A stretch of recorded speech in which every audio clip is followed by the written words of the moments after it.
Wednesday morning, October 25, 2023, a tragedy unfolded in Dallas, Texas, when the lifeless body of a woman was found abandoned on the roadside.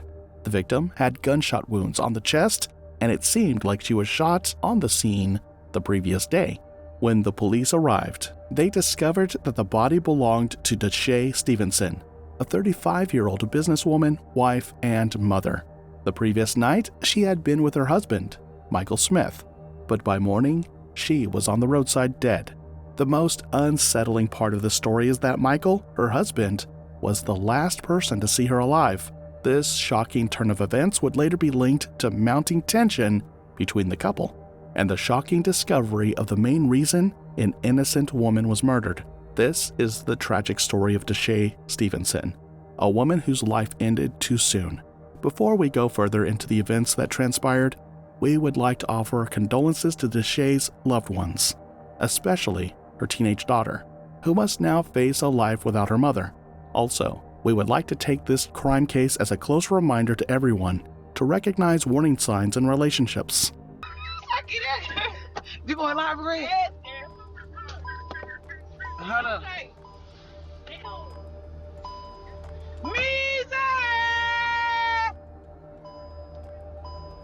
Yeah, that got my nigga.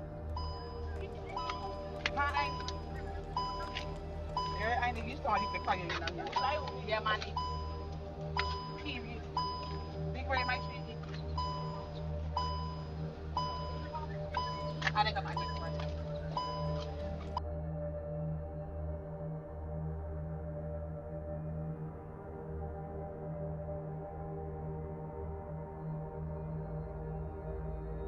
This story takes us to Dallas, Texas. Dallas is a city situated in the southern United States in North Texas. Unfortunately, it has a relatively high crime rate with around 46 crimes per 1,000 residents, which is almost double of the state average crime of around 27 crimes per 1,000 people. This could also be because Dallas is a very large city. Born on November 16, 1988, Dishaye Stevenson was the epitome of a self-made woman. She had built a life for herself in Dallas, Texas, where she ran multiple businesses which were successful.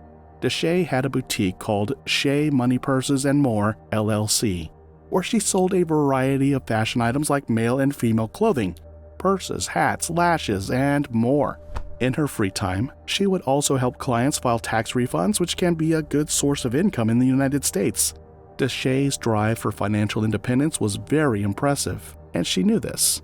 In fact, her Facebook nickname is listed as Money Making Dishaye, and on Instagram it's Shea Money. Dishaye was not shy to promote her business or tell the world that she was a thriving businesswoman. Because she was a hard worker, her businesses grew. She had just acquired a space in May 2022 that she had hoped would become her long-term shop. She thanked God for being able to get her store and was congratulated by friends. Dishaye was also very close with her family and friends.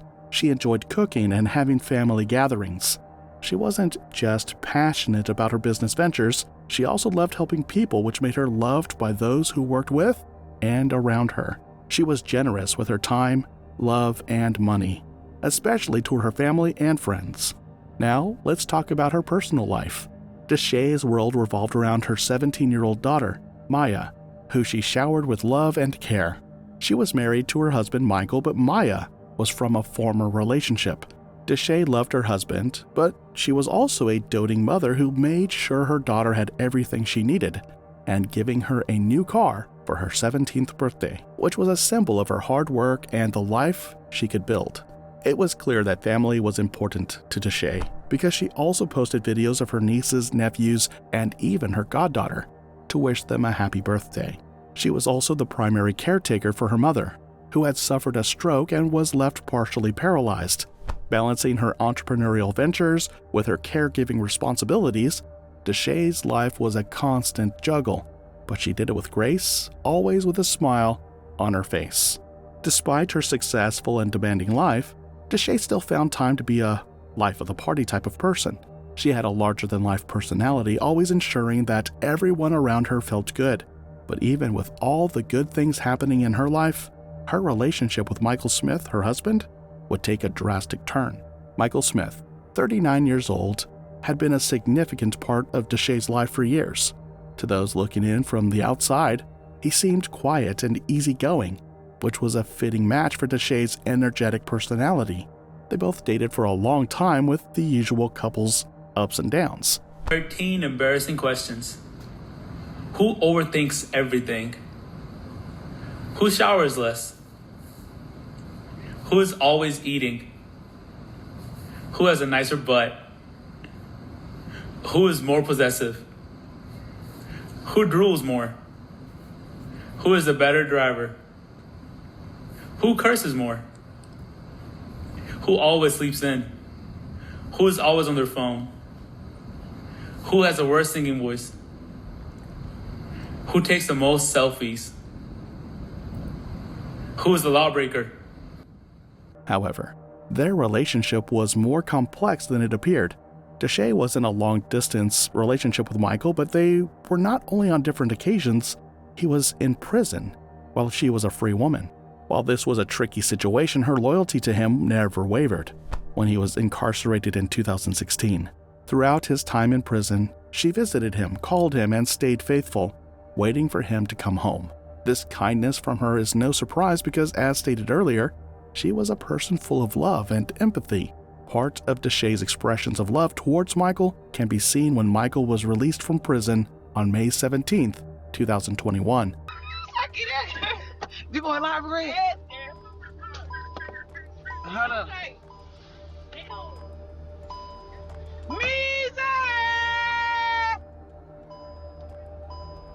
Yeah, that got one nigga.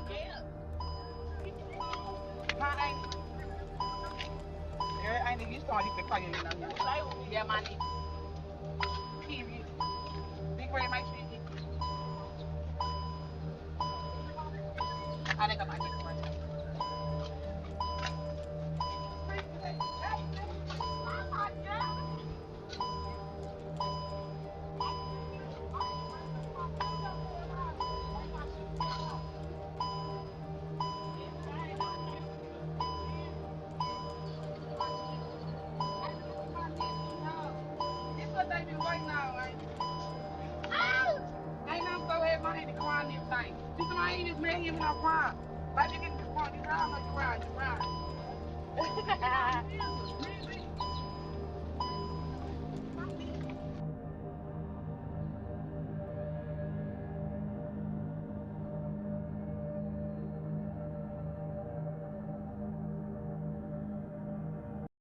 Michael had missed out on so much, so she wanted to make sure he felt appreciated and loved. That is why she planned a huge surprise for him when he returned, a wedding. A few days after he was out of prison, they tied the knot on May 24, 2021 at the courthouse, and on September 9th, 2022, she hosted an expensive wedding for the two of them, taking care of everything from the rings to the entire ceremony. Obviously, Michael did not have any money since he spent time in prison, so when it came to finances, dishaye was the sole provider, but she did not seem to mind the awkward situation. She wrote in an Instagram post, "I already married the love of my life at May 24th, 2021. I really prayed and cried out to God to send me somebody to love me for the real me. God sent me a king. My husband is so faithful to me. He ain't no running around making me look stupid. My husband is one of a kind. Good, bad, happy or sad. That's my husband. I cry so much before. I never felt this kind of love before. It's scary because he treats me like a queen. He shows me what love really means. I married a man, not a little boy." Dishaye loved Michael deeply, and she expressed that love in extraordinary ways. She supported him financially, emotionally, and in every aspect she could. To her, she married a king who loved her and treated her like a queen. So she decided to lavish him with love.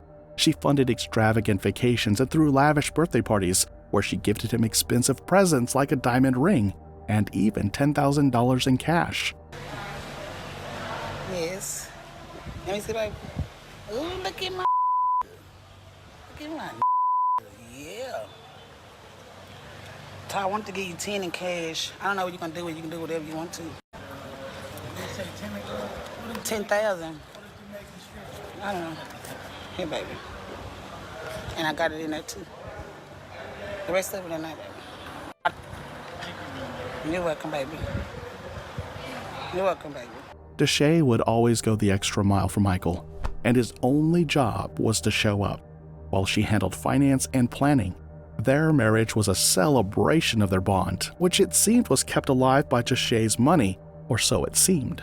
Beneath the surface, there were troubling signs. Michael had a poor upbringing and had to take care of himself when growing up. Also, he couldn't be the only one on the receiving end when it came to love and support from Dishaye compared to her beautiful family relationship. He also had a history of drug abuse, and over time, his jealousy of Dishaye's success began to show. He was toxic and was slowly resentful towards his wife.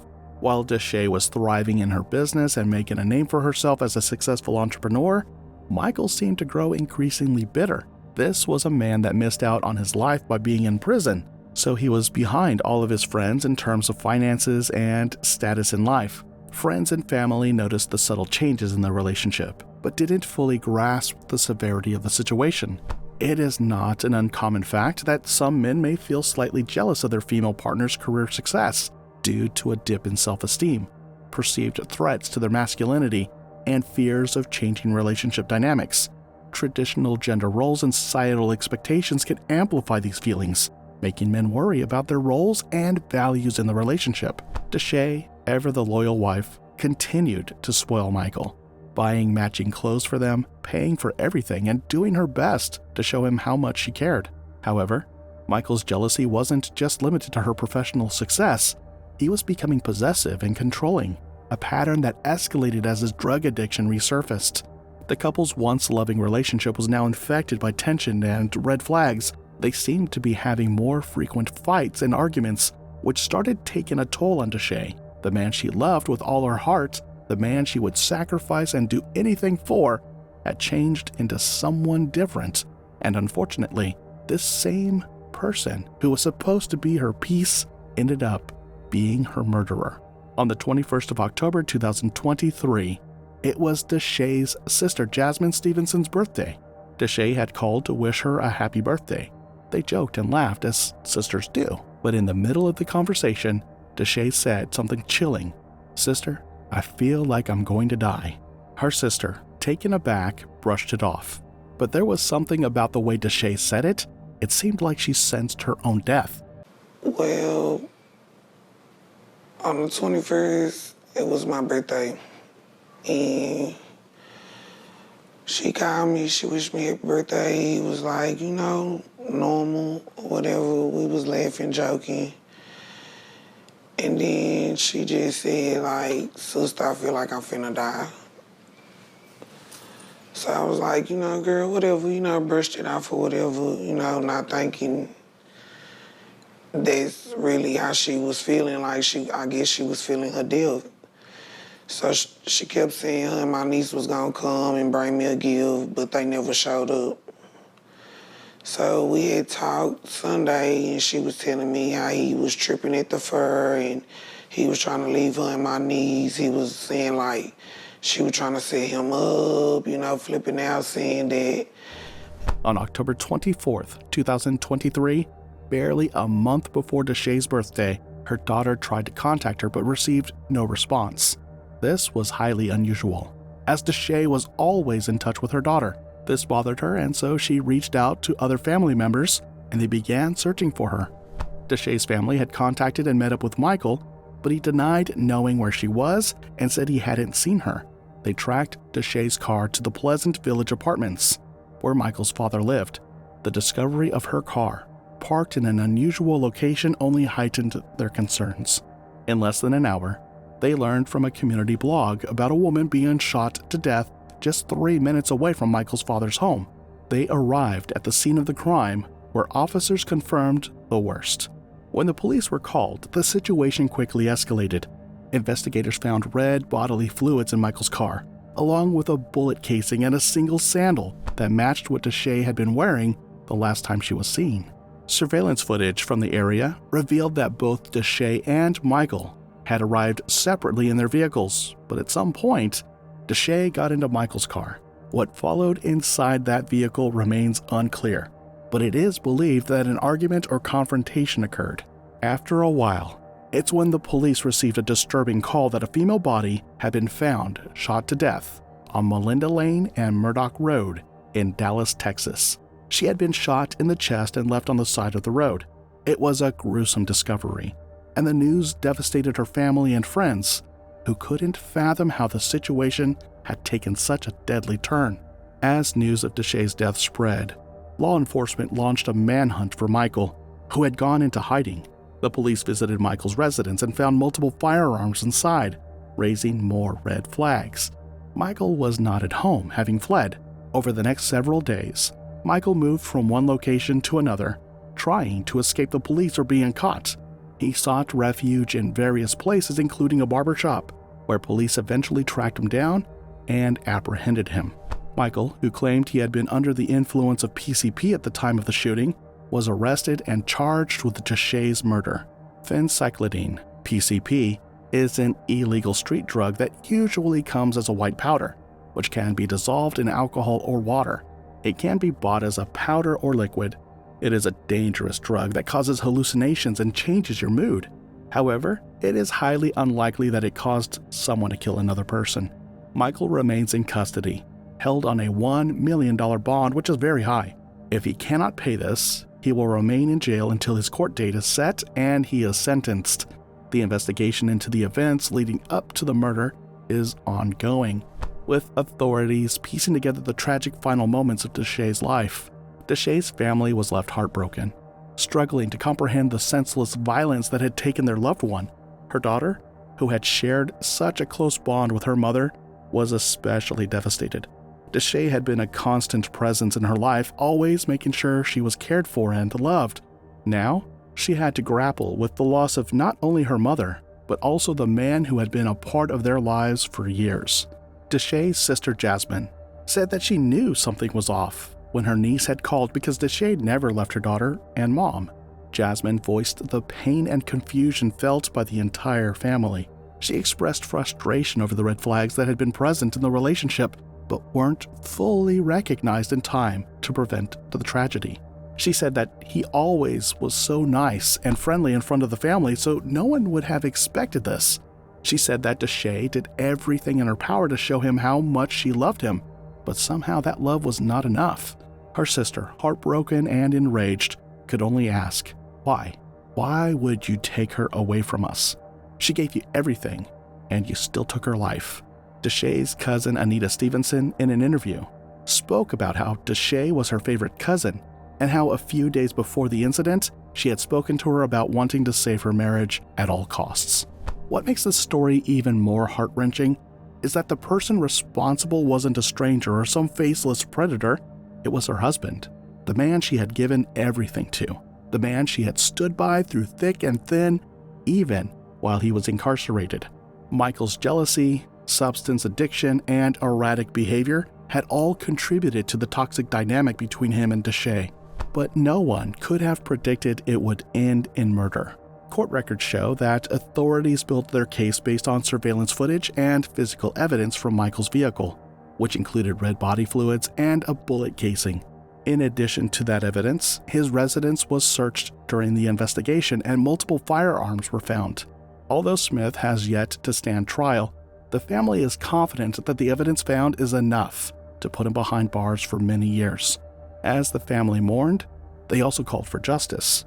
They wanted answers to the questions that disturbed them. Why had Michael done this? What triggered the violence? And most importantly, how could they have missed the warning signs that might have saved Dishaye's life? Dishaye's death shines a light on the broader issue of domestic violence, particularly in relationships where one partner feels overshadowed or threatened by the other's success. Michael's feelings of inadequacy, compounded by his substance abuse, likely fueled his violent outburst. His inability to accept Dishaye's independence and success became a source of tension, leading to the fatal confrontation. Domestic violence often goes unnoticed, especially when the signs are subtle. In Dishaye's case, her love for Michael blinded her to the dangerous undercurrents in their relationship. She believed that her loyalty, financial support, and devotion would be enough to keep the relationship stable. But in reality, Michael's toxicity was something that was dangerous. What are your thoughts on this case? Do you think it was dishaye's success that set Michael off? Was it a financial issue? Or could it be that he was just naturally aggressive? Thank you so much once again for watching another video by Wednesday Crime. If you like the way we bring you stories, or you learned something new today, please like this video and consider subscribing to the channel if you haven't yet. As always, remember to leave your thoughts in the comments section below. Perhaps someone learns from your experience or advice. I will talk to you again in another video. It's bye for now.